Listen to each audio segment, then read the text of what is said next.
नमस्कार दोस्तों, मैं जेपी डांडिया आप सभी का आपके अपने YouTube channel dandiya electrical study पर एक बार फिर से स्वागत करता हूं। दोस्तों, आज के इस वीडियो में देखेंगे ओरस्टेड के नियम क्या होते हैं, सीधे विद्युत धारावाही चालक तार का चुंबकीय क्षेत्र कैसे ज्ञात करेंगे, उस क्षेत्र को ज्ञात करने के लिए किस किस नियमों का प्रयोग किया जाएगा, उन सभी के बारे में अच्छी जानकारी प्राप्त करेंगे।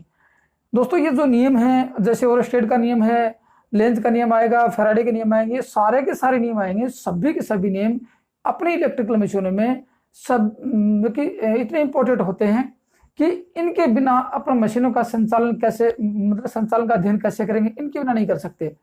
तो इस ओरस्टेड के नियम मान लो या करंट के नियम मान लो, जैसे कि अपने आर्मेचर डीसी मोटर या डीसी जनरेटर का आर्मेचर पढ़ेंगे, उसमें विद्युत धारा प्रवाहित करेंगे तो चुंबकीय फ्लक्स कैसा होगा, वो किस प्रकार से चुंबकीय फ्लक्स के अनुसार घूमेगा, इन सभी बातों का मतलब अध्ययन होगा।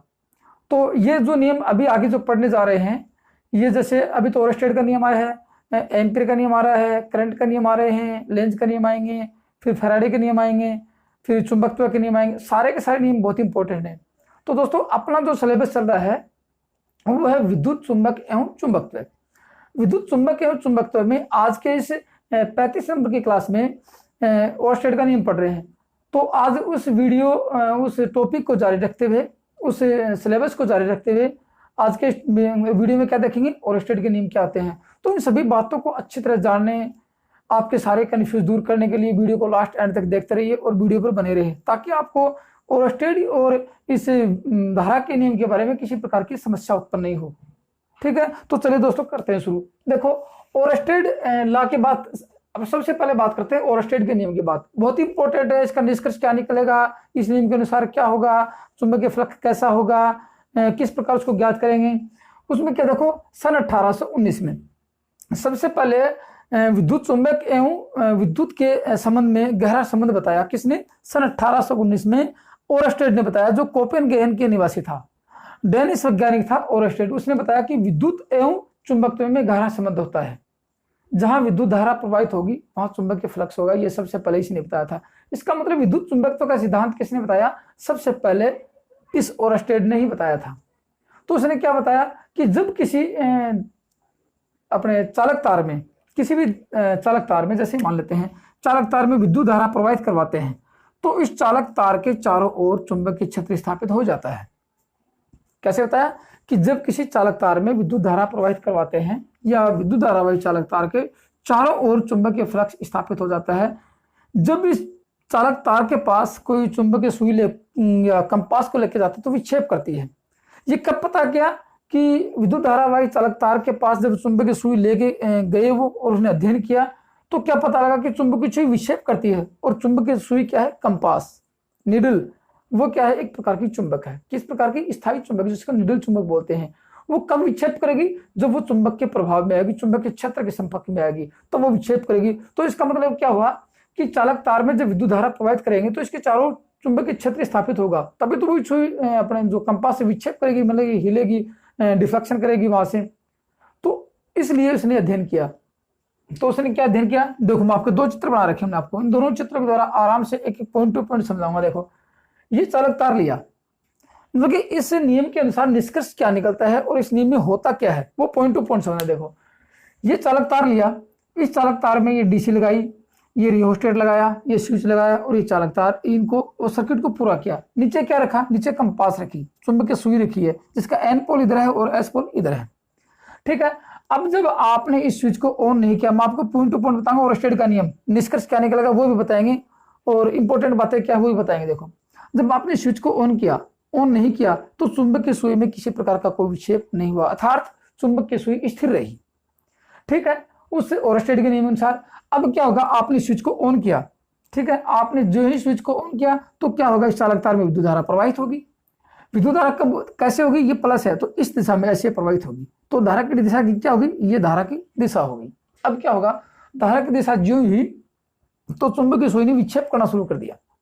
ठीक है, तो क्या होगा कि जब स्विच को ऑन किया गया तो धारा प्रवाहित हुई और धारा प्रवाहित हुई, कंपास में विक्षेप होना उत्पन्न हो गया, विक्षेप उत्पन्न होना शुरू हो गया। अब क्या होगा?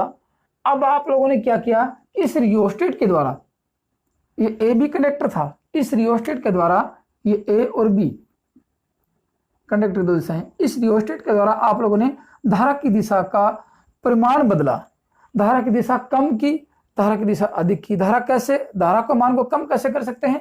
रेजिस्टेंस को बदलकर। जैसे आप लोगों ने पढ़ लिया कि आर आई समानुपाती 1/r होता है। इसका मतलब कि प्रतिरोध के मान को कम करेंगे धारा बढ़ेगी और प्रतिरोध के मान को बढ़ाएंगे धारा घटेगी। तो यहाँ रेजिस्टेंट लगा रखा है किससे? और रियोस्टेट क्या होता है? परिवर्तित मान का एक रेजिस्टेंस प्रतिरोध होता है, जिसके मान को बदलकर आप धारा के मान को या प्रतिरोध के मान को बदल सकते हैं। तो यहाँ से आपने इसको हिलाया और धारा का मान बदला।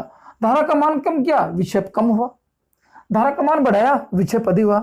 तो क्या कर सकते हैं कि जब किसी चालक तार में, या यही मान लो इसी चालक तार में ए और बी में रियोस्टेट के द्वारा धारा के मान को बढ़ाया तो चुंबक की सुई में विक्षेप अधिक हुआ। ठीक है, धारा के मान को बढ़ाया तो चुंबक की सुई में या कंपास में विक्षेप अधिक हुआ, और जब धारा के मान को घटाया तो विक्षेप कम हुआ। इसका मतलब हो गया कि इस चालक निष्कर्ष निकलेगा आपको, चालक तार में या कंपास में विक्षेप का मान किस पर डिपेंड करता है? उस चालक तार में प्रवाहित धारा पर डिपेंड करता है। तो इसका मतलब कह सकते हैं कि धारा के मान को बढ़ाएंगे। ठीक है, धारा को बढ़ाया, आई को बढ़ाया तो क्या बढ़ा? फ्लक्स बढ़ा, मतलब कि चुंबकीय क्षेत्र बढ़ा, चुंबकीय बल रेखाओं का मतलब कि प्रबलता हुई। और धारा के मान को घटाया तो क्या बढ़ा, क्या घटा? चुंबकीय फ्लक्स का मान घटा। तो कह सकते हैं कि इसका चुंबकीय चालक तार का चुंबकीय फ्लक्स इस चालक तार के चारों ओर चुंबकीय फ्लक्स उस धारा के मान पर डिपेंड करता है। ये कब पता लगेगा? कंपास को रखेंगे। अब एक और आता, देखो निष्कर्ष की बात करें, अब निकालेंगे कि अब देखो आप लोगों ने विद्युत धारा की दिशा बदल दी। ठीक है, दिशा बदल, देखो यहां से ये लाल रंग दिखा रखा है, क्या मतलब कि चुंबकीय सुई स्थिर है। धारा जो ही प्रवाहित की तो एस पोल खिसक के इधर आ गया, एन पोल खिसक के इधर आ गया।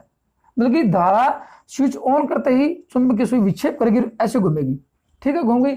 अब आप लोगों ने क्या किया, यहां से धारा की दिशा बदल दी, प्लस इधर लगा दिया और माइनस इधर लगा दिया। धारा की दिशा ऐसे होगी, पहले इस दिशा में थी अब इस दिशा में है। तो क्या हुआ? चुंबकीय सुई उल्टा विक्षेप करेगी, विपरीत विक्षेप करेगी। धारा की दिशा विपरीत हुई, चुंबकीय सुई भी विपरीत विक्षेप करेगी।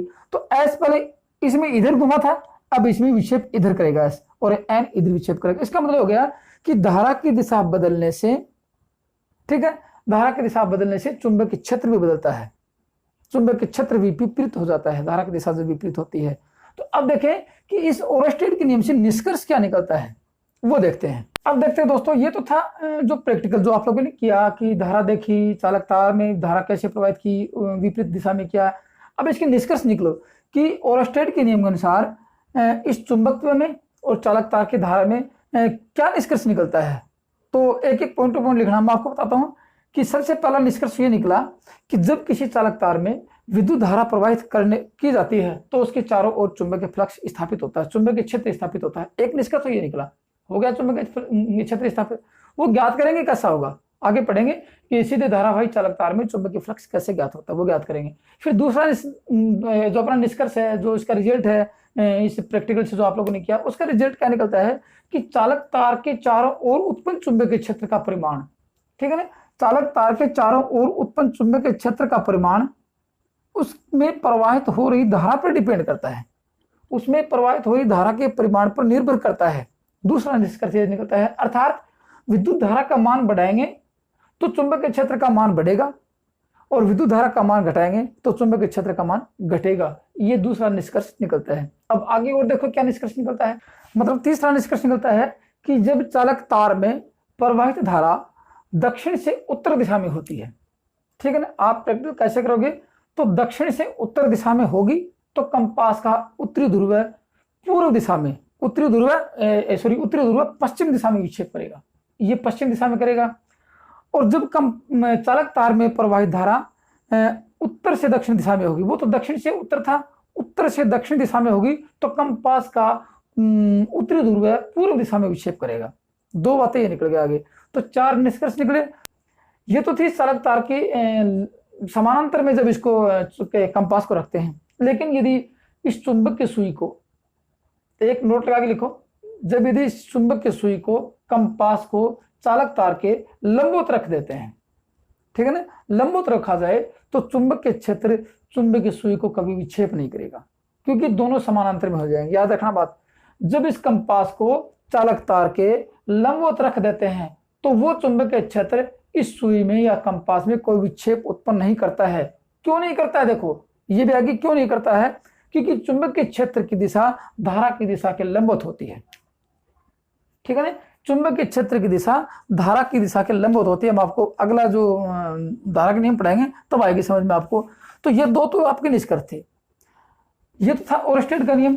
अब देखो ओरस्टेड के बाद में चुंबकीय क्षेत्र का पता लग गया, और सबसे पहले बताया कि विद्युत में और चुंबकत्व में सबसे पहला जो अध्ययन किया 1819 में वो सिर्फ ओरस्टेड ने किया था। इसका मतलब विद्युत चुंबकत्व के सिद्धांत भी ओरस्टेड ने ही दिया था।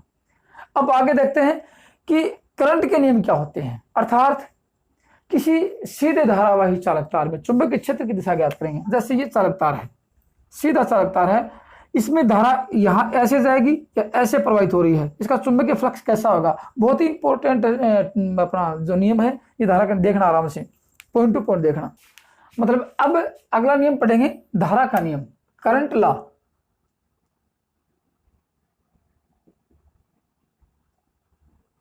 ये पढ़ेंगे। इसके अनुसार देखो क्या क्या पढ़ेंगे। सीधे धारावाही चालक तार का चुंबकीय क्षेत्र, जैसे ये चालक तार था ना, इसके चारों चुंबकीय क्षेत्र स्थापित हुआ, कंपास ने इसका विक्षेप किया, कंपास के द्वारा इसका चुंबकीय क्षेत्र का पता लगाया कि इसके चारों चुंबकीय क्षेत्र स्थापित होता है। तो अब बात करते हैं कि जैसे ये सीधा धारावाही चालक तार ले लिया मैंने एक,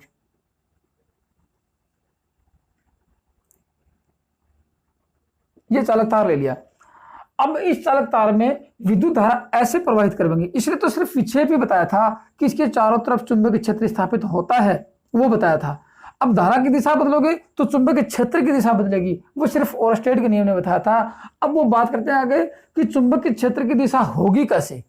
ये तो पता लग रहा है अपने को कि चुंबकीय क्षेत्र की दिशा इस चालक तार की, जैसे ये चालक तार ले ऐसे होगी या ऐसे होगी, तभी तो पता लगेगा। तभी तो मोटरों के अंदर अपने चालक तार जैसे आर्मेचर बनाएंगे, आर्मेचर में धारा कैसे जाएगी, चुंबकीय क्षेत्र ऐसे होगा, सामने वाला चुंबकीय क्षेत्र कैसे होगा, आर्मेचर घूमेगा या मोटर घूमेगी कि नहीं घूमेगी, मोटर में वाइंडिंग में चुंबकीय क्षेत्र कैसा होगा, घूमने वाला चुंबकीय क्षेत्र होगा कि नहीं होगा, तभी तो पता लगेगा।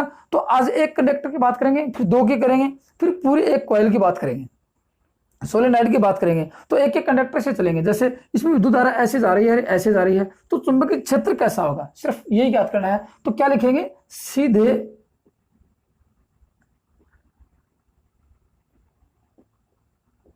धारावाही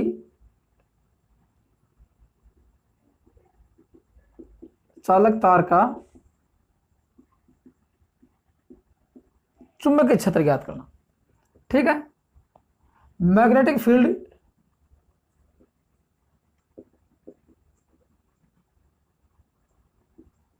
ऑफ करंट कैरिंग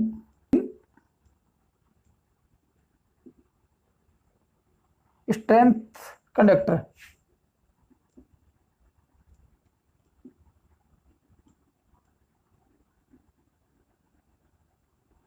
ये देखते हैं। अब इसमें देखो कैसे पता लगाएंगे। सबसे पहले बात करेंगे कि इस चालक तार में जब भी विद्युत धारा प्रवाहित की जाएगी, गौर से देखना, जब भी इस चालक तार में विद्युत धारा प्रवाहित की जाएगी तो इस चालक तार के चारों ओर चुंबकीय फ्लक्स गोल गोल दिशा में घूमता हुआ वर्ताकार दिशा में, जैसे ये चुंबकीय फ्लक्स लिया, चालक तार लिया, इसमें विद्युत धारा प्रवाहित करवाई, तो चुंबकीय क्षेत्र से ऐसे वर्ताकार दिशा में गोलाकार रूप में इसके चारों तरफ घूमता रहेगा। एक तो याद रखना, चुंबक की बलेखाएं वर्ताकार रूप में इसके चारों तरफ घूमती रहेंगी। तो ये चालक तार लिया कि धारा से ऐसे प्रवाहित करवाओ, से ऐसे प्रवाहित करवाओ इस दिशा में, लेकिन वो चुंबकीय क्षेत्र वर्ताकार दिशा में इसको घूमता रहेगा। अब यदि वर्त हो गया, पूछा जाएगा यदि वर्त हो गया तो उस चुंबकीय क्षेत्र का केंद्र कहाँ होगा। ये भी तो बात आती है कि यदि वर्ताकार रूप में घूमता है, जैसे ये वर्ताकार रूप में घूम रहा है, चुंबकीय फ्लक्स इसके चारों तरफ घूम रहा है, तो उस चुंबकीय फ्लक्स जो काल्पनिक है, जो दिखाई नहीं दे रहा है, जो अपने महसूस कर रहे हैं इस कंपास के द्वारा, उसका चुंबकीय फ्लक्स जो है उसका केंद्र बिंदु कहाँ होगा, केंद्र चालक तार का केंद्र होता है। ठीक है ना, याद रखना बात। उस वर्ताकार चुंबकीय क्षेत्र का चुंबक जो केंद्र है वो चालक तार का केंद्र होता है, वही सेंटर उसका होता है। ठीक है, अब इस चालक तार के चुंबकीय क्षेत्र के घूमने की दिशा कैसे ज्ञात करेंगे, वो सबसे पहला नियम देखो। पहला नियम दाहिने हाथ का नियम बोलते हैं जिसको, ये तो मैंने इसकी जो डिस्क्रिप्शन जो विशेषता बताई कि चालक तार में चुंबकीय क्षेत्र घूमेगा कैसे, वो बताई। अब बताते हैं, देखो दाहिने हाथ का नियम। दाहिने हाथ का नियम, एक तो इस नाम से पुकारते हैं right hand rule, right hand rule या लॉ। दूसरा आता है कि दाहिने हाथ की अंगूठे का नियम, इसको बोलते हैं दाहिने हाथ का नियम। फिर दूसरा आता है दाहिने हाथ के अंगूठे का नियम बोलते हैं, या फिर दाहिने हाथ का प्रस्थन नियम बोलते हैं। अपनी नियमी भाषा में क्या बोलेंगे? दाहिने हाथ का प्रस्थन, दाहिने हाथ का प्रस्थन नियम, जिसको अंग्रेजी में कहते हैं राइट हैंड ग्रिप रूल। काफी नामों से आता है राइट हैंड ग्रिप रूल आता है। अब इसके बारे में देखो क्या होता है। देखो बहुत सिंपल, मतलब कि अपनी इलेक्ट्रिकल थोड़ी इतनी सिंपल होती है कि फिर भी लोगों को पता नहीं है, अपने जो पढ़ने वाले हैं उनको पता नहीं कैसे हार्ड लगती है, क्योंकि पॉइंट टू पॉइंट तो समझते नहीं है। वो सीधे ही अपने को कोई हार्ड चैप्टर लगता है उसके बारे में सीधे चले जाते हैं, जैसे मशीनें आते हैं ट्रांसफार्मर पे चले जाते हैं। लेकिन ट्रांसफार्मर से पढ़ने से पहले उसके ट्रांसफार्मर की विशेषता नियम तो देखो कि चुंबकीय फ्लक्स कहाँ से पैदा होता है, इसमें ईएमएफ कैसे पैदा होगा, किसके नियम अनुसार आएगा, उस नियम में क्या क्या लिखा है, वो सारी बातें अध्ययन करके जाओगे तो ट्रांसफार्मर जोर नहीं आएगा। तो अपन दोस्तों वही पढ़ रहे हैं कि point two point electrician theory का अध्ययन करते चले आ रहे हैं, ताकि आपको आगे जो मशीन पढ़ेंगे उनमें जोर नहीं आएगा, क्योंकि ये सारी चीजें मशीनों में आएंगी। धारा की दिशा कैसे ज्ञात करेंगे, चुंबकीय क्षेत्र की दिशा कैसे ज्ञात करेंगे। तो इस देखो अब इस नियम में क्या होता है, राइट हैंड ग्रिप रूल में देखो, जैसे ये चालक तार लिया, ठीक है ना, चालक तार लिया, चालक तार में विद्युत धारा ऐसे प्रवाहित करवा रहे हैं, गौर से देखना। जैसे ये चालक तार लिया,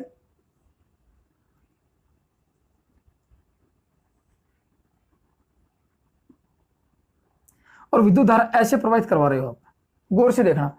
इस नियम के अनुसार इसकी अब विद्युत धारा इस प्रकार से प्रवाहित करवाई तो क्या कर सकते हैं कि इसका चुंबकीय फ्लक्स कैसा होगा। देखो ये चालक तार ऐसे रखा, धारा कैसे प्रवाहित करवाई, ऐसे।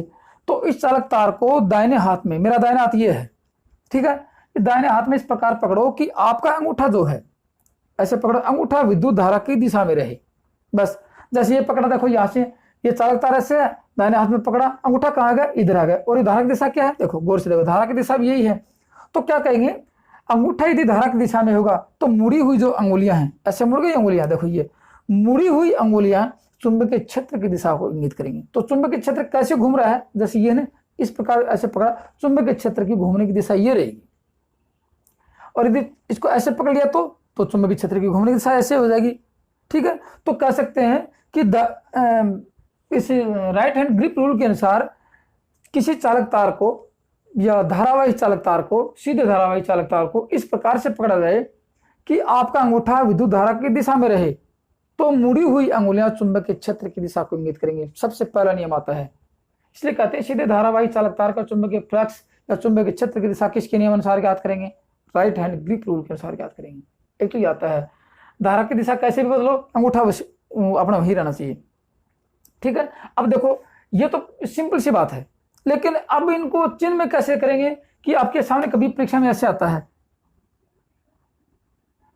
इसके चुंबकीय क्षेत्र की दिशा कैसे होगी, कभी कभी आता है इसके चुंबकीय क्षेत्र की दिशा कैसे होगी, क्लॉकवाइज होगी, एंटी क्लॉकवाइज होगी। परीक्षा में ये दो पॉइंट छप के आते हैं, तो ये देखना मैं आपको बताता हूं कि कैसे होगी। जैसे ये सिंबल किसका, देखो इन सिंबलों की बात कर लेते हैं। 3 सिंबल आएंगे आपके पास, एक तो ये आएगा, ये चुंबकीय क्षेत्र की दिशा आएगी, एक ये क्रॉस आएगा, एक ये डॉट सिंबल आएगा। 3 सिंबल आएंगे आपके पास, उन तीनों सिंबलों की बात कर लेते हैं। अब देखो इन सिंबल में क्या होगा, इन सिंबलों के अनुसार बताता हूं, ये तो देख लिया आप लोगों ने। अब इन सिंबलों के अनुसार बताता हूं, देखो ये सिंबल किसका है, इसको बोलते हैं क्रॉस। क्या बोलेंगे इसको, इसको बोलेंगे क्रॉस, इसको डॉट, इसको क्रॉस, ठीक है ना। ये 2 सिंबल है। अब क्रॉस का सिंबल जहां मिलता है इसका मतलब होता है कि धारा आपसे दूर जा रही है। जैसे मैं आपको एक उदाहरण के तौर पे बताऊं, जैसे यही चालक तार है, धारा ऐसे प्रवाहित हो रही है, देखना गौर से, धारा ऐसे प्रवाहित हो रही है इस प्रकार से। जैसे यही चालक तार लिया, इसको उठाया और ऐसे कर दिया, आप लोगों ने धारा से प्रवाहित करवाई, तो यहां जो धारा आपसे दूर गई, देखो दूर जा रही है धारा, ठीक है ना, धारा दूर जा रही है। या चालक तार में धारा प्रवाहित इस दिशा यहां से प्रवाहित हो रही है, चालक तार में धारा अंदर जा रही है। 2 बातें आएंगे आपके सामने, दोनों बातों को समझना। इस क्रॉस का मतलब ये होता है कि चालक तार में धारा अंदर जा रही है और आपसे दूर जा रही है, दोनों बातें देखें, आपसे दूर जा रही है, जैसे ये चालक तार लिया, धारा ऐसे प्रवाहित की आपसे दूर जा रही है, एक बात। और चालक तार में धारा कहां से घुसी, यहां से, तो कह सकते हैं कि चालक तार में धारा अंदर जा रही है और आपसे दूर जा रही है, तो ये क्रॉस का निशान लगेगा, एक बात। दूसरी बात आती है, इसके बदले में तो चालक तार घूम के वापस आ गया, जैसे ये चालक तार वापस आ गया, इधर से आ गया, घूम के आ गया, तो धारा ऐसे आ रही है, तो धारा अपने पास आ रही है। इस सिंबल का मतलब क्या समझेंगे डॉट का, कि धारा अपने पास आ रही है, एक बात। और दूसरी, चालक तार से धारा बाहर निकल रही है, दोनों बातें आएंगे। चालक तार से धारा इसमें अंदर जा रही है और इसमें बाहर आ रही है, तो चालक तार से धारा बाहर जा रही है, एक बात। दूसरी आती है कि अपने पास आ रही है, दो बातें आएंगी, तो वहां डॉट का निशान लगाएंगे।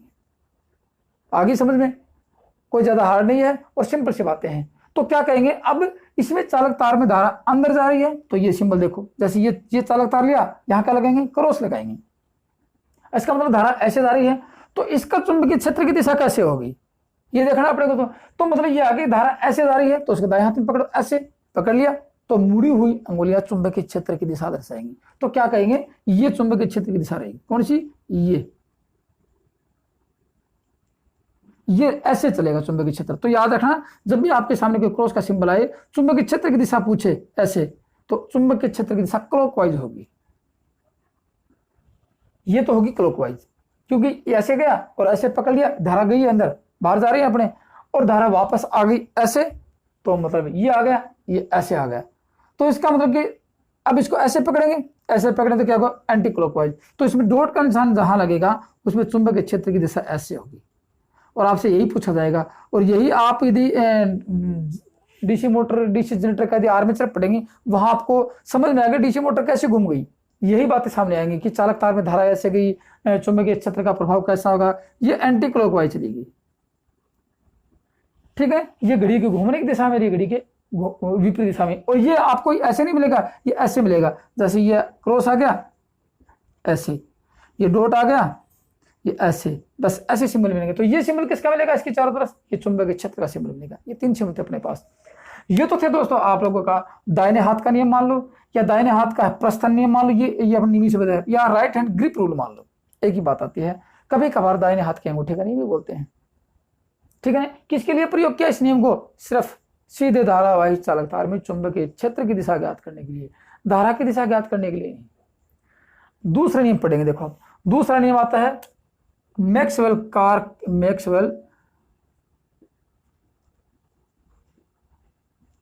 कार्क स्क्रू नियम।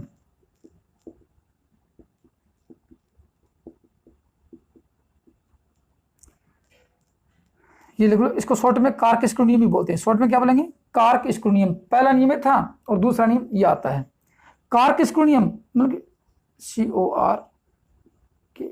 CORKSCREW, screw law. इस नियम के अंदर कार्क, इसका मतलब कार्क उसको बोलते हैं बोतल पर जो ढक्कन लगाते हैं, उसमें मान लो जैसे ये है, इसको ढक्कन लगाया, ऐसे घुमा दिया, ऐसे ये घुमा दिया, ऐसे यहाँ पेच लगाएंगे, स्क्रू लगाएंगे। आप लोगों को पता है कि स्क्रू जब लगाते हैं तो स्क्रू कैसा होता है, देखो ये ऐसे होता है स्क्रू, मैं आपको बताऊं, यहां से हटा के, और ये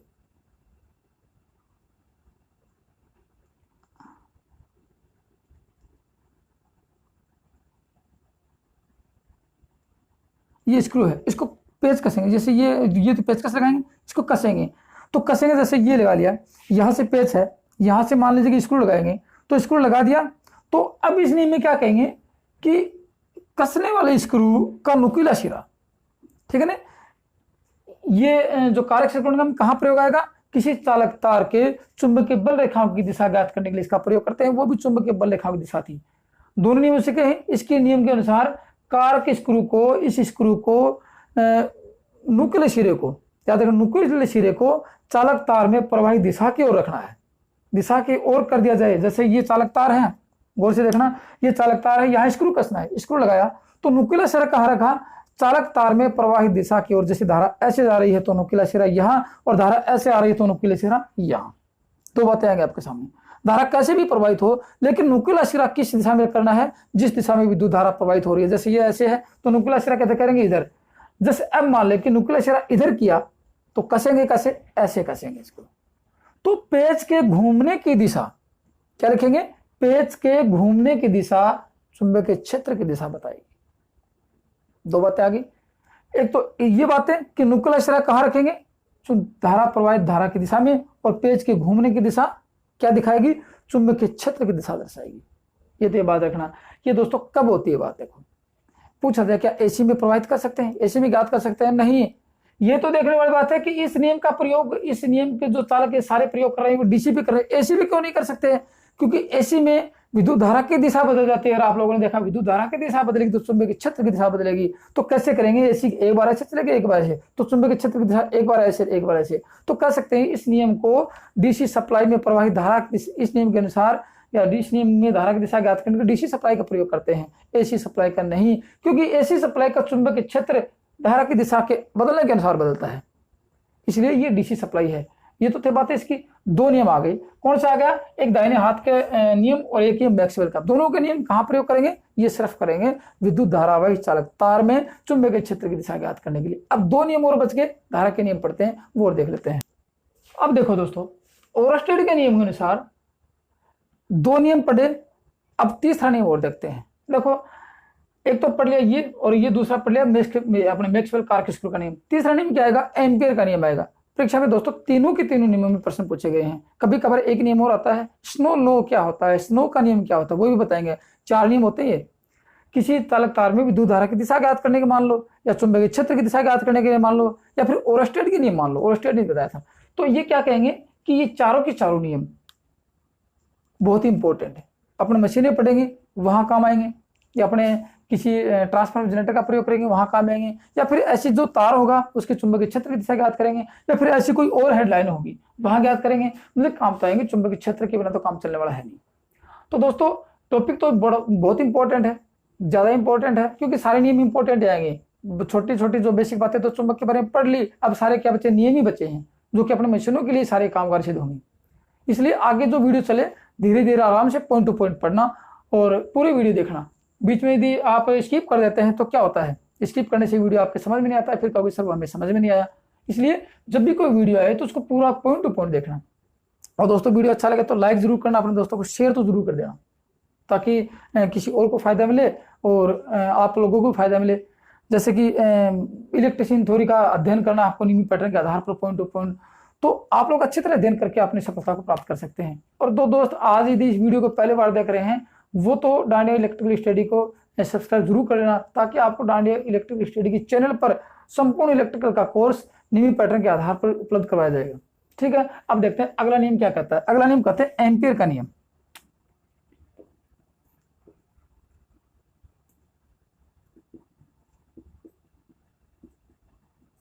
वो करंट का नियम था, ये एम्पियर का नियम, वो सारे करंट के नियम थे। इनको क्या कहते हैं, करंट का नियम कहते हैं, एम्पियर लॉ। परीक्षा में काफी बार आ गया। एम्पियर लॉ क्या होता है, राइट हैंड ग्रिप रूल क्या होता है, मैक्सवेल कार्क-स्क्रू का नियम क्या होता है। ये आगे और भी नियम है, सोलेनॉइड के नियम आएंगे, सोलेनॉइड की विद्युत क्षेत्र की दिशा ज्ञात करेंगे, चुंबकीय क्षेत्र की दिशा ज्ञात करेंगे, सब ज्ञात करेंगे। एम्पियर लॉ क्या कहता है, देखो ये तो थे आप लोगों ने, आपके पास चालक तार था और विद्युत धारा की दिशा पता थी आप लोगों को कि विद्युत धारा की दिशा किस दिशा में है, तो आप लोगों ने देख के और वो चुंबकीय क्षेत्र की दिशा ज्ञात कर दी। अब आपसे पूछा जाए कि आपको यही नहीं पता कि विद्युत धारा की दिशा किधर है चालक तार में, और वो कैसे नहीं पता, जैसे अपन यहाँ से विद्युत धारा प्रवाहित कर रहे हैं पता नहीं है, लेकिन कहाँ रास्ते में जा रहे हैं, और शिप के ऊपर से जो और हेडलाइन आ गई, जो 11 kV, 33 kV, 66 kV या 132 kV, 220 kV जो भी है और हेडलाइन आती हैं, उनमें विद्युत धारा की दिशा कैसे ज्ञात करेंगे, कैसे पता लगेगा धारा किधर से किधर जा रही है। तो आज उस एम्पियर का नियम का प्रयोग करेंगे कि किसी और हेडलाइन में, शिरोपरि लाइन में विद्युत धारा की दिशा ज्ञात करने के लिए किस नियम का प्रयोग करते हैं, एम्पियर का नियम प्रयोग करते हैं। साइंसदान एम्पियर था जिसने इस नियम को बताया। कौन था, साइंसदान।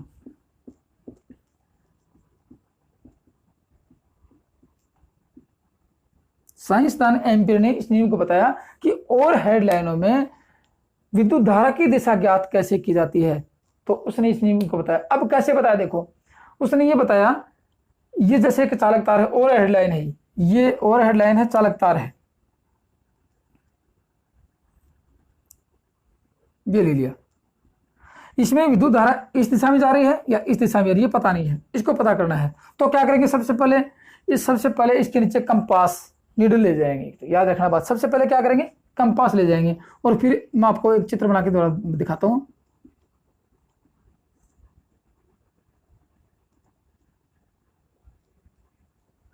ये मान लो कि ये आपका सिर है, ये पैर हैं, ये हाथ हैं, ये राइट हैंड है, ये लेफ्ट हैंड है, और यहां क्या रखेंगे, कंपास रखेंगे एक।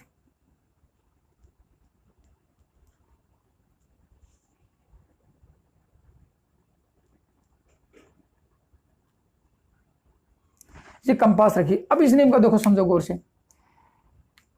सबसे पहले ओवरहेड लाइन में चालक तार के नीचे कंपास को रखेंगे, मतलब कि चुंबकीय सुई को रखेंगे, रख दिया। फिर इस चालक तार के ऊपर चुंबकीय सुई को रखेंगे तो विक्षेप करेगी, क्योंकि विद्युत धारा चल रही है। आप लोगों ने ओवरस्टेड का नियम पढ़ा कि विक्षेप करेगी। विक्षेप करेगी तो एक दिशा में जाकर रुक जाएगी, विक्षेप करेगी एक दिशा में जाकर रुक जाएगी। और इसके दो पोल हैं, एक उत्तरी ध्रुव है, एक दक्षिण ध्रुव है। जैसे आप लोगों ने देखा तो एक दिशा में जाकर रुकेगी, ये एस। तो जैसे ये चालक तार है तो ऐसे रुक जाएगी। एस पोल इधर आएगा या एस पोल इधर आएगा ये पता नहीं है, एन पोल इधर आएगा एन पोल इधर आएगा ये पता नहीं। चालक तार ये था और इसके नीचे कंपास रखी और ऐसे आके रुक गई है, कंपास ऐसे रुक गई। तो एन पोल मान लीजिए इधर है और एस पोल इधर है, होगा किधर तो होगा। तो क्या लिखेंगे, अपने आप को, कब, अपने आप को इस प्रकार कल्पना कर लो कि अपन चालक तार के ऊपर तैर रहे हैं, ऐसे हाथ फैला के ऐसे हाथ तैर रहे हैं। तो क्या होगा, अपना दाहिना हाथ, ठीक है ना, अपने आप को कल्पना करेंगे कि चालक तार के ऊपर तैर रहे हैं। चालक तार के नीचे क्या है, कंपास है, नीडल है। तो अपना दाहिना हाथ कंपास के उत्तरी ध्रुव की दिशा पे होगा, याद रखना बात। तो अपना दाहिना हाथ कंपास के उत्तरी ध्रुव की ओर होगा। जैसे ये कंपास था और ये चालक तार है, ये कंपास ऐसे है।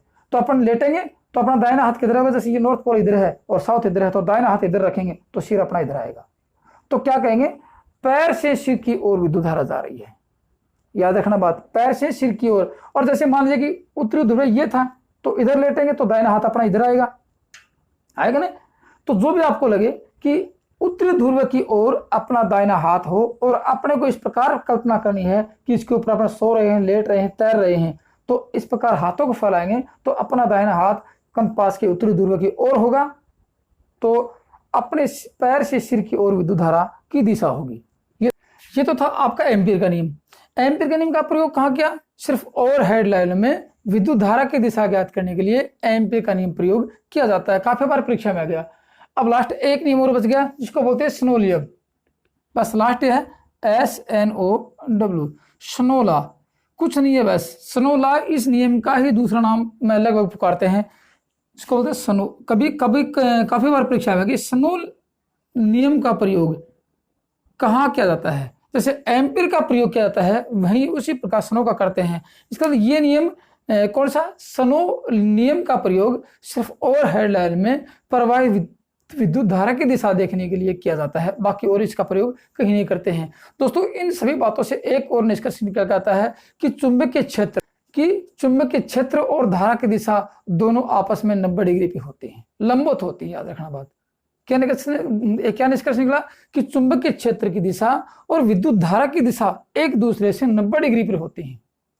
ये तो थे आपके एम्पीयर का नियम, ये था आपका ओवरस्टेड का नियम। दोस्तों सिर्फ आज की वीडियो में इतना ही था। आपको वीडियो पसंद आए तो लाइक करना, अपने दोस्तों में शेयर करना, और जो दोस्त पहली बार वीडियो को देख रहे हैं वो इलेक्ट्रिशियन थ्योरी का संपूर्ण अध्ययन नियमित पैटर्न के आधार पर पॉइंट टू पॉइंट करने के लिए चैनल को सब्सक्राइब जरूर कर लें। थैंक यू, धन्यवाद दोस्तों।